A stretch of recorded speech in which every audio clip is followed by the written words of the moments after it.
Magandang simula ang ipinakita ng Los Angeles Lakers sa kanilang laban kontra Indiana Pacers sa kabila ng hindi paglalaro ni na LeBron James, Luka Doncic at Mark Williams. Tuwang-tuwa sina LeBron at Luka sa husay ng kanilang mga teammates lalo na sa depensa at opensa. Si Gabe Vincent ay agad nagpakitang gilas na pumasok agad ang kanyang unang dalawang tira habang si Austin Reaves ay naginit din sa laban. Nakagawa agad ng 4 out of 4 field goals kaya't mabilis na lumamang ang Lakers sa score na 24-12 sa 6 minutes mark ng first quarter. Matapos ang isang 13-0 run, lumobo pa ang kalamangan sa 32-12 bago ang pangalawang timeout. Si Reaves ang naging bida sa opensa, kumamada ng 13 points sa unang yugto habang ang Pacers ay hirap sa kanilang mga tira na nakagawa lamang ng 4 out of 17 field goals. Sa kabilang banda, ang Lakers ay kumonekta sa 12 out of 18 field goals. Malaking ambag din ang ibinigay ni Trey Jemison III na galing pa lang sa magandang laro sa South Bay Lakers na nagdagdag ng dalawang maagang baskets upang itulak ang kalamangan sa 23 points.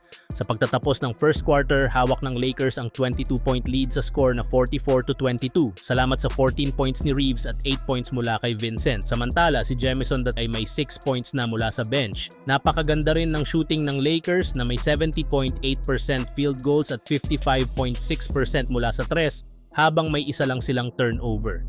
Sa pagsisimula ng second quarter, sumalang si Markieff Morris sa kanyang season debut, kasabay ng bagong two-way signee na si Jordan Goodwin kasama sina Vincent Hayes at Rui Hachimura. Sa kabila ng pagtatangkang humabol ng Pacers, muling nagpakitang gilas sina Hachimura at Reaves. Isang tres mula kay Rui at isang matinding tira sa loob mula kay Austin ang nagpanatili ng malaking kalamangan 64-42 sa huling bahagi ng second quarter. Umabot na sa 20 points si Reaves sa unang kalahati ng laro.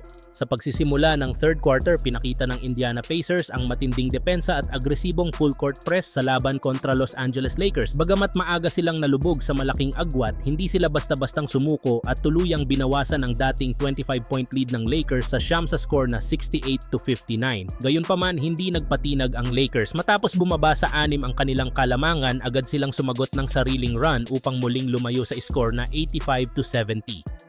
Isang malaking kontribusyon ang ibinigay ni Jared Vanderbilt nang pumasok siya sa third quarter lalo na sa depensa at hustle plays. Kasabay nito, nagpatuloy ang mainit na laro ni Austin Reaves na may 26 points sa puntong iyon. Sa natitirang 2 minutes ng third quarter, pinalobo ng Lakers ang kanilang kalamangan sa 18 points matapos ang isang end-one play ni Reaves. Ngunit hindi pa rin bumitaw ang Pacers, agad nilang sinagot ito ng 80-0 run upang ibaba ang lamang sa 10 bago pumasok ang fourth quarter. Sa pagsisimula ng final quarter, muling nagpasiklab si Reaves sa kanyang tres na nagdala sa kanya sa 34 points. Mula roon, tuluyang kinontrol ng Lakers ang laban, hindi na hinayaang makabalik pa ang Pacers at tuluyang tinapos ang laro bilang panalo. Samantala, sa ibang balita, hindi naging maganda ang debut game ni Anthony Davis matapos siyang ma-injury sa laban ng Dallas Mavericks kontra Houston Rockets. Bago siya lumabas ng laro, nagtala siya ng 26 puntos at 16 rebounds, ngunit sa kabila nito nanaig pa rin ang Dallas sa score na 116-105.